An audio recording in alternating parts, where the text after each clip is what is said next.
नमस्कार मित्रांनो, मी कोकणचा सिद्धार्थ. स्वर्गापेक्षा सुंदर असा आमचं हे कोकण. किती मस्त वाटतं ना हे गाणं. पण मित्रांनो, आजच्या परिस्थितीत कोकणी माणसाक ह्या गाणं शोभत नाही. कारण की तुम्ही माझ्या पाठी बघशाल तो ह्यो कापलेलो मोहर, आंब्याचं मोहर सगळं करपून गेलो. शेतकऱ्यांनी सध्या काय करायचं, म्हणजे जेवढी फवारणी केलेली, जेवढं पैसो टाकलेलो त्याच्या एक पटीन तरी आमका ह्या उत्पन्न मिळतं काय बघा.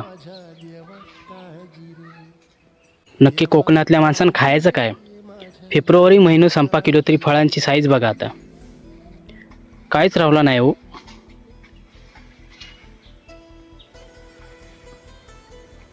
सगळा करपान गेला.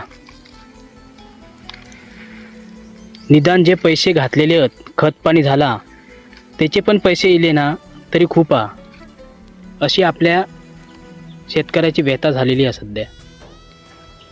सध्या कोकणातले लोक कर्जबाजारी झालेलो. कारण काय, कर्जमाफी होत नाही, आणि झाली तर ती काय काय ठिकाणी होता, काय काय ठिकाणी नाही.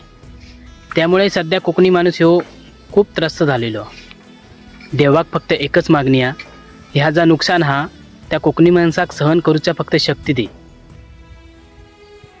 कारण याच्यावरच कोकणी लोकांचा जीव असा, सगळा संसार ह्याच्यावरचा. आणि ह्यात जर झाला आमका पीक मिळाला नाही तर कोकणी माणसानं जगायचा कसा.